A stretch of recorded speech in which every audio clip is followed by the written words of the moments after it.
نحمده ونصلي على رسوله الكريم اما بعد فاعوذ باللہ من الشیطان الرجیم بسم اللہ الرحمن الرحیم وَإِذَا سَأَلَكَ عِبَادِي أَنِّي فَإِنِّي قَرِيبٌ أُجِيبُ دَعْوَةَ الدَّاعِ إِذَا دَعَانِي فَلْيَسْتَجِيبُوا لِي وَلْيُؤْمِنُوا بِي لَعَلَّهُمْ يَرْشُدُونَ۔ اللہ تعالیٰ قرآن حکیم میں ارشاد فرماتے ہیں، جب میرے بندے میرے بارے میں سوال کریں تو انہیں بتا دو کہ میں ان کے قریب ہوں، پکارنے والے کی پکار کو سنتا ہوں، چاہیے کہ مجھے پکاریں اور مجھ پر ایمان لائیں۔ اللہ کے رسول صلی اللہ علیہ وسلم نے ارشاد فرمایا، دعا عین عبادت ہے، دعا عبادت کا مغز ہے، دعا مومن کا ہتھیار ہے۔ دعا کے ذریعے انسان اپنے اللہ سے قریب ہو جاتا ہے، اللہ سے تعلق مضبوط ہونے کا ذریعہ بنتی ہے دعا۔ ہم دعا اللہ سے کیسے مانگیں؟ گڑ گڑا کر، گریہ زاری کے ساتھ، چپکے خوف اور طمع کے ساتھ۔ کیسے طمع اور امید کے ساتھ؟ حضرت عمر فاروق رضی اللہ تعالیٰ عنہ کے زمانے میں قحط آیا، کہا گیا کہ نماز استسقاء ادا ہونی ہے۔ بچہ دوڑتے ہوئے گیا اور چھتری لے آیا۔ کیوں؟ کہا کہ رب سے دعا مانگنے جا رہے ہیں، تو جب بارش ہوگی تو پھر کیسے بچیں گے؟ اس یقین کے ساتھ جیسے اس بچے کا یقین تھا۔ دعا رات کی گھڑیوں میں مانگیں، سحر اور افطار میں مانگیں۔ اللہ بیمار کی دعا سنتا ہے۔ اللہ یقین کے ساتھ مانگنے والی تمام دعاؤں کو قبول کرتا ہے۔ اللہ رب العالمین کا یہ شکر ہے کہ اس نے ہمیں مسلمان بنایا اور ہمارے لیے کسی وقت اور جگہ کی قید نہیں رکھی کہ ہم اگر سفر میں ہیں تو دعا نہیں مانگ سکتے، اگر ہم گھر میں ہیں تو نہیں مانگ سکتے، ہم اگر وضو سے ہیں تو دعا مانگ سکتے ہیں۔ ایسا نہیں ہے۔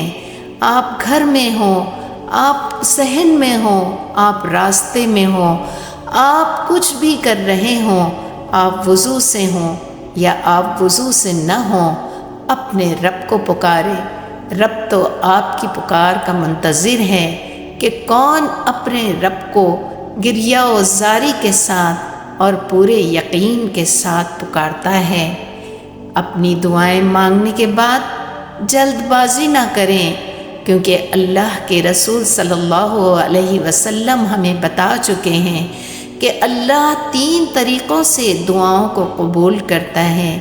یا تو جیسے آپ نے دعا مانگی ہے من و ان وہ آپ کی دعا کو قبول کرتا ہے، یا پھر اس دعا کے ذریعے اللہ کسی آنے والی پریشانی، فکر، غم اور آزمائش کو دور کر دیتا ہے، اور تیسرے اللہ آخرت کے لیے اس دعا کو اٹھا کے رکھتا ہے۔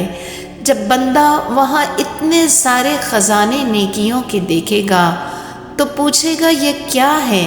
بتایا جائے گا جو دنیا میں تمہاری دعائیں قبول نہیں ہوئی تھی، یہ وہ ساری دعائیں ہیں۔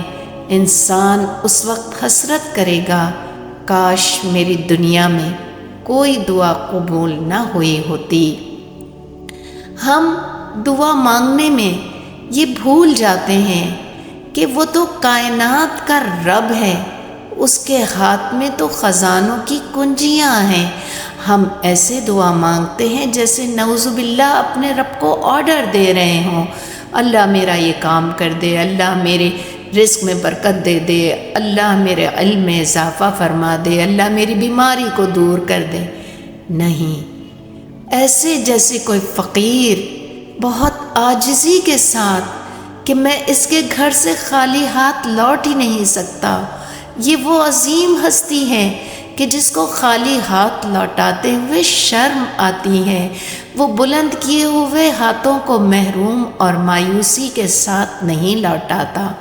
بہت یقین اور ان کے ساری کے ساتھ اپنی چھوٹی سے چھوٹی حاجت بھی اس رب کے سامنے رکھیں کہ جوتے کا تسمہ مانگنا بھی ہو تب بھی اسی رب کو پکاریں، اور ہاں رزق حلال سے مانگی ہوئی دعا اور اس کے بعد اٹھائے ہوئے ہاتھ کو رب کبھی رد نہیں کرتا۔ اچھا کبھی ایسا بھی نہ ہو کہ ہم مایوس ہو کر دعائیں مانگنا چھوڑ دیں۔ کیا ہمیں نہیں معلوم کہ حضرت ابراہیم علیہ السلام نے ہزاروں سال پہلے دعا مانگی تھی کہ ایک ایسا رسول بھیجنا جو ان کا تزکیہ کرے، جو انہیں حکمت اور تعلیم کی باتیں سکھائے۔ ہزاروں سال بعد رب نے اس دعا کو قبول کیا، تو میں تو 2 اور 4 دفعہ مانگنے کے بعد رب سے مایوس ہو جاتی ہوں، اور پھر بعض اوقات تو دعا مانگنا ہی چھوڑ دیتی ہوں۔ کیا رب کے علاوہ کوئی ایسا ہے جو میری حاجتوں کو پورا کر سکے، جو میری ضروریات کو سمجھ سکے؟ جس طرح میں نے مانگا ہے رب اپنی شان کے مطابق اس کو بہت زیادہ بڑھا چڑھا کر اور بہت احسان کے ساتھ ہمیں عطا کرتا ہے۔ تو اپنے رب سے مانگنے کا انداز وہی اختیار کریں جو رب کو محبوب ہے۔ رب سے دعائیں کیسے مانگیں؟ رب کے پہلے حمد و ثنا بیان کریں، اللہ کے رسول صلی اللہ علیہ وسلم پر درود بھیجیں، اپنے لیے، اپنے والدین اور اپنے رشتہ داروں کے لیے، اور پھر درجہ پر درجہ امت کے زندہ اور مردہ کسی کو اپنی دعاؤں سے محروم نہ رکھیں، کیونکہ مجھے بھی تو دعاؤں کی ضرورت ہے۔ اور جب ہم کسی دوسرے کے لیے دعا مانگتے ہیں تو رب العالمین ہمارے لیے پہلے ہی ان دعاؤں کو قبول کر لیتا ہے۔ تو کیوں نہ ایسا اہم سودا ہم اپنے رب کے ساتھ کر لیں۔ اللہ ہمیں دعائیں مانگنے کی توفیق عطا فرمائے، آمین۔ وآخر دعوانا ان الحمد للہ رب العالمین۔